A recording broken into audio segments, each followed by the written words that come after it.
Hi, everybody. I am so excited to be with you guys tonight, and I think the conversation is going to be amazing. We're going to talk about the power of microgreens.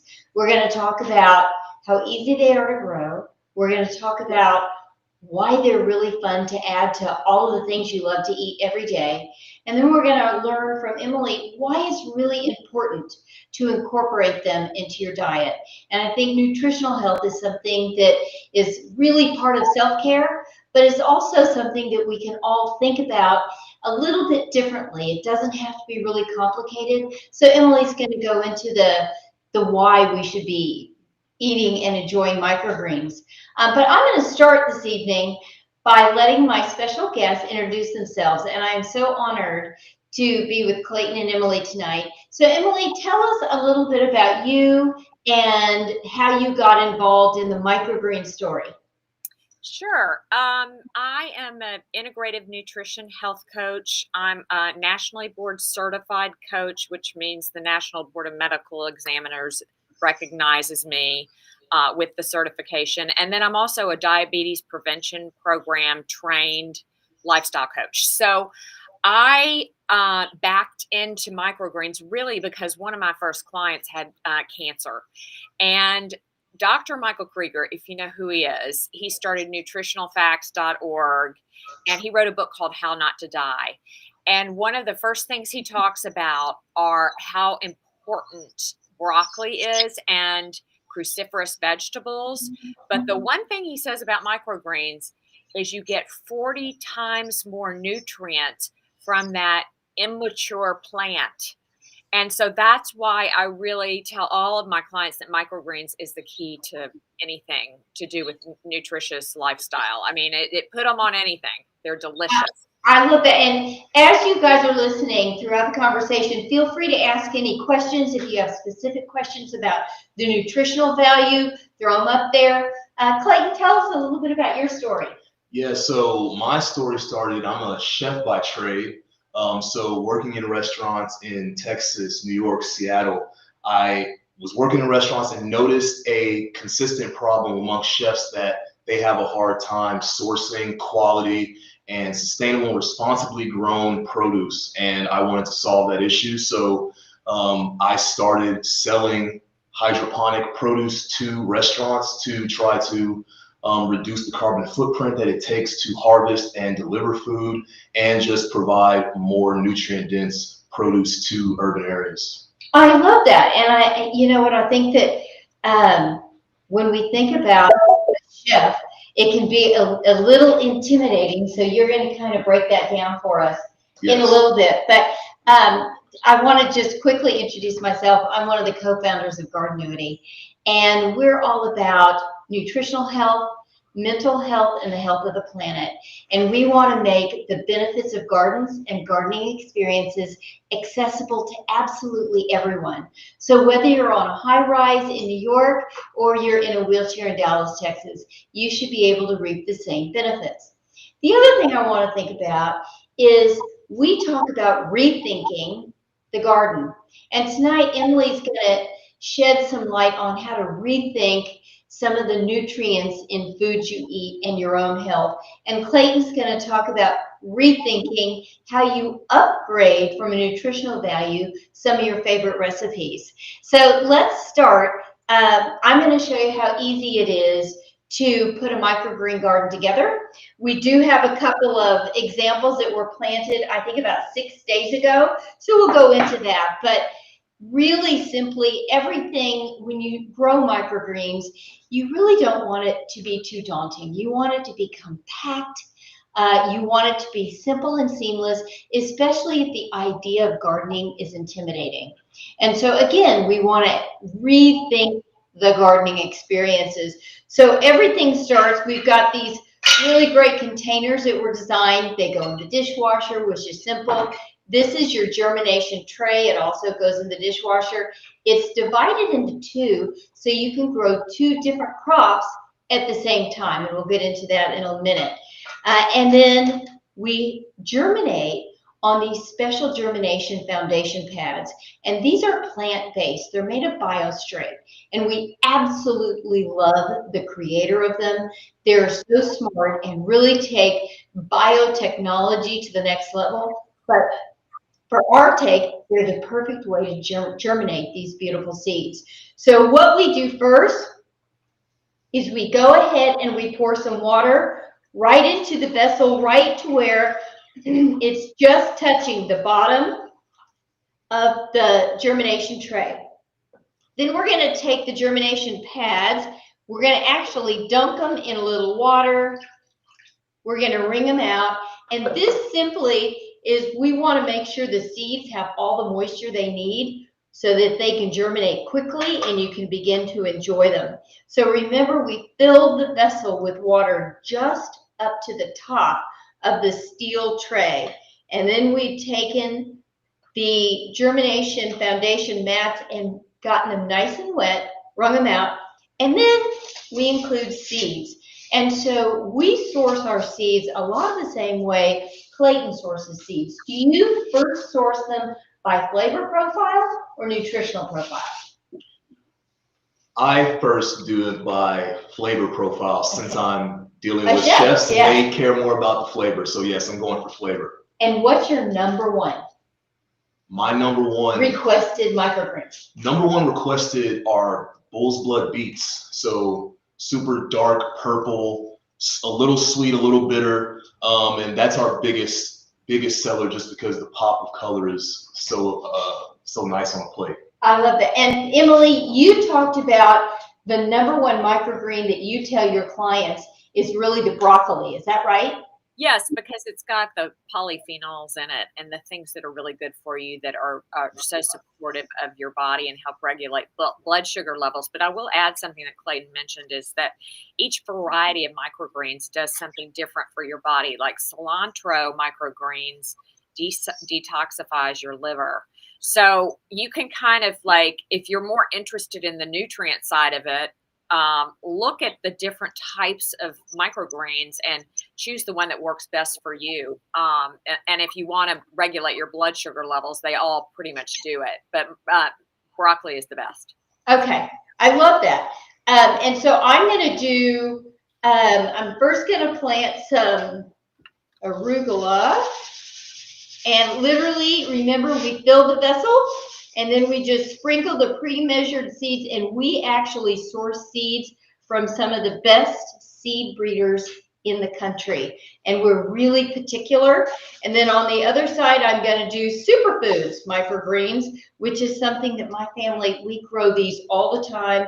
And we, at our house, Clayton, we call them sprinkles. So because who doesn't like a sprinkle? So we put sprinkles on everything we eat. And so now you're just sprinkling them right on top of the moistened germination mat. And it's as simple as that, kind of spread them out. And then we include a mister because you really want to give these seeds every opportunity to sprout quickly. And so you're going to mist them and make sure they've got moisture coming from the bottom up. And now they've got moisture from the top down. And then we take the instruction card literally and place it right on top until you see the seed sprout. And that's anywhere from 2 to 3 days. And it's different for all of them. So let's say one half sprouts a little more quickly. You just fold it and put it over the other half. You just want to keep the seeds kind of quiet and covered until they've broken out of their seed shell. And then I do mist them every day. And literally in 7 to 10 days, you've got microgreens ready to harvest. And they smell fresh. And it's really gratifying. You know, we talk about the wellness benefits of gardening. And one of the wellness benefits that we talk a lot about is mental health. Well, the joy of seeing something grow so quickly, it's so gratifying. I mean, how many things do we do that just take forever? This actually grows really quickly. And I think it's fun every day to see them kind of come to life because the seed's job is to grow. we're helping that seed grow. And in the kit, like this is a Sips and Dips collection, you get 4 different varieties and 4 different foundation sheets, but it's all about the idea of growing and harvesting and then eat and repeat. So that leads us to you. So talk about, I have so many questions. How do you get a family who doesn't love veggies to start eating microgreens? So I think the key about getting a family that doesn't eat a lot of microgreens, start getting them is to start slow and integrate them in things that they're already eating.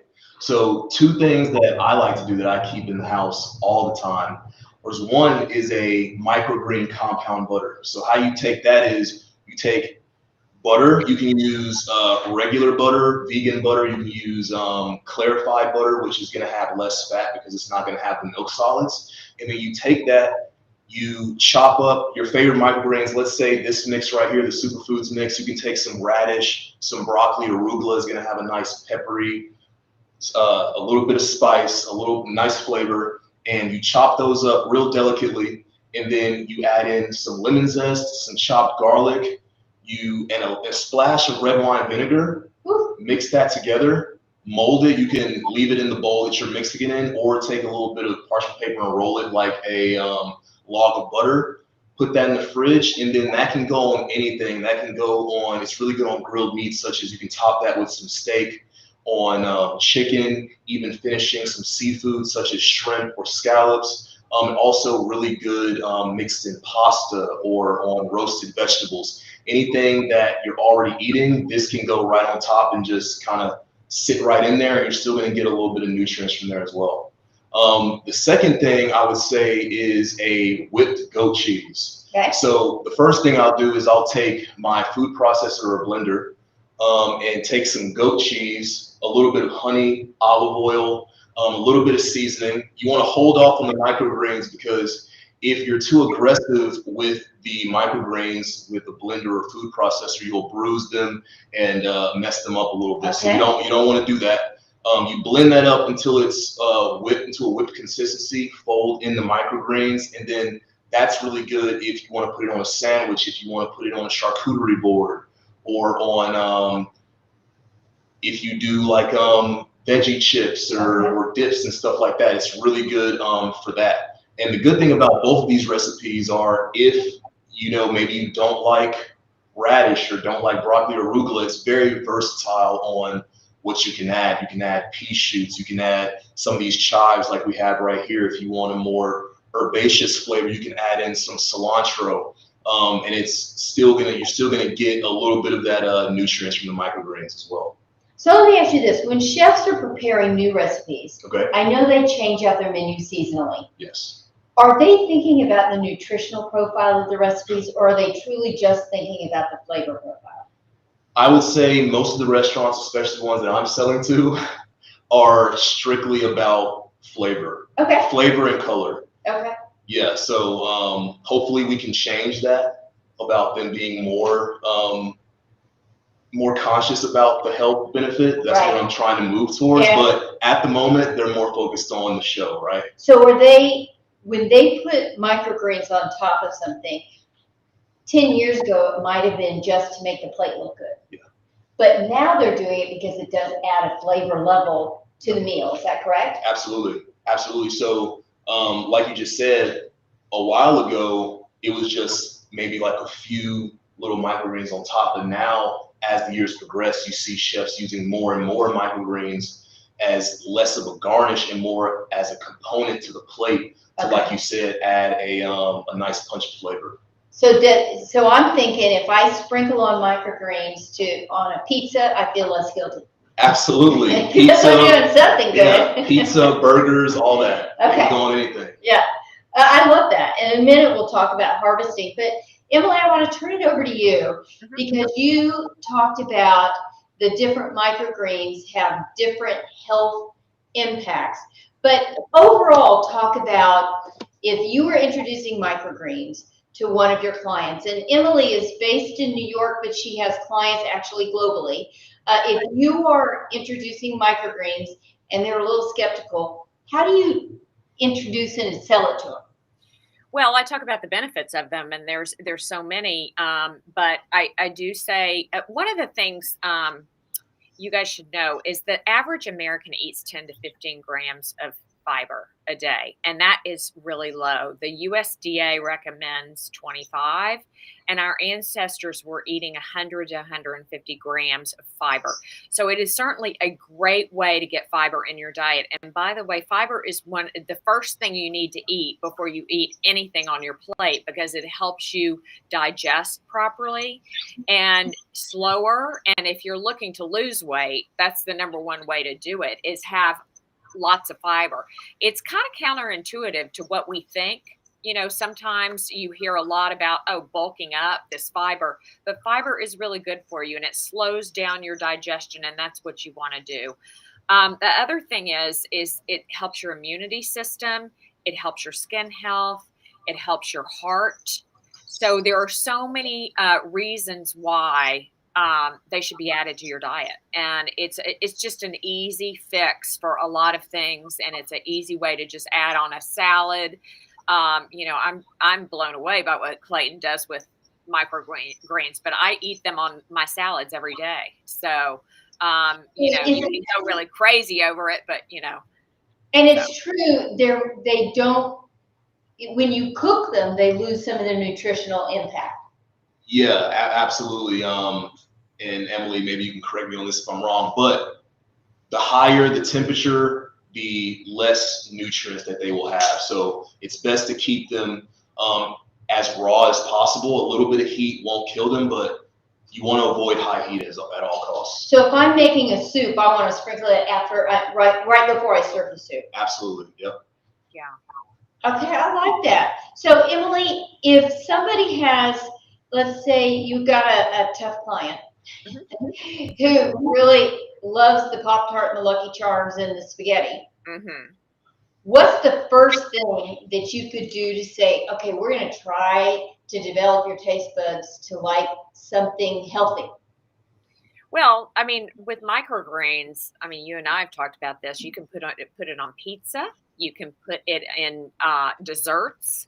So there are lots on your eggs. So there are lots of ways you can add microgreens. And just, you know, from a health coaching perspective, if somebody's not eating greens, that would be the number one thing that I would try to get them to do over the course of my 3-month program. And you have to start small. So microgreens are a great way to start small with vegetables. So if you think about it, because they're pretty easy, they're very accessible. And the other thing I will say about microgreens that I love, especially what you're doing, Donna, with it, is the soil has been tainted in the U.S. We have every crop is sprayed with Roundup, 70% of our crops. So we really want to look for good, clean crops and vegetables to eat. And that's what I love about these microgreens, is it's really clean food. Well, and I do love, you know, I think mindfulness is great. I think mental clarity comes from good nutrition, but I think it's also so gratifying to actually grow something and know it's good for your family. Absolutely. Even if you're sprinkling it on a taco or on salmon or avocado toast. So that actually leads me to a question, Emily. Avocado toast is like the darling of Instagram, right? People are putting everything under the sun on it. But microgreens, if you like avocado toast and you're a big fan of the avocado, microgreens are an easy addition, right? Oh yeah, and I do that all the time. I actually make mine with sourdough bread and toasted with sometimes I'll add some canned wild salmon on there just to get some protein in there. But you know, avocados are so good for you too, because they have a lot of fiber and a lot of omega-3s in them. So you add the omega-3s on top, and then you're getting that boost of your polyphenols from the microgreens on top of that. So it's really great. You can sprinkle a little bit of chili pepper flakes, and that makes it, gives it a little bite to it. But one of the best things I eat. I love it. So okay, so Clayton, if I'm having people over for brunch, okay, and I want to impress them, okay, what's a toast or how would you prepare avocado toast? So I like Emily's start with the toasted sourdough bread. Okay. I'll do the avocados, but then I will make some quick pickled onions. Mm. Sorry about that. Our internet went down. We've had lots of crazy weather, but we were talking really about the ease, and Clayton was sharing a great avocado toast recipe that we'll make sure to publish. Emily, any final thoughts about the beauty of microgreens? I think it's important to note that all the cancer research groups and the Mayo Clinic in general says that eating microgreens gives you high nutrients, and they're anti-cancerous. So, that you want those antioxidants in your body to try to get rid of free radicals. So it's from the standpoint of good nutrition, it's one of the best things you can eat. So with that said, I think that says it all. Emily also taught me that they're going to give me good energy. Yeah, that's right. It's a great book, Good Energy. Really good book. Clayton, wrap it up for us. All right, everybody. So just like Emily was saying, it's important to get microgreens in your diet. Like hopefully you saw from this live stream, it's not hard to grow. It's not hard to utilize them in your diet for the benefit that they give. And we hope that you try these Gardenuity grow kits at home and share. We'll share lots of recipes, but we like to get recipes from you guys. They're fantastic. Yeah, they're super fun. So you know what? The power of microgreens is in your hands. This is really an opportunity for you to give gardening a try, to rethink gardening, but also to rethink what's good for you and those you love. So I hope as we go into the season of February that people think about what I can do for me, because when I'm healthy, those around me are healthy. Thank you for joining us this evening, and thank you, Clayton, and thank you, Emily. It was really a great conversation.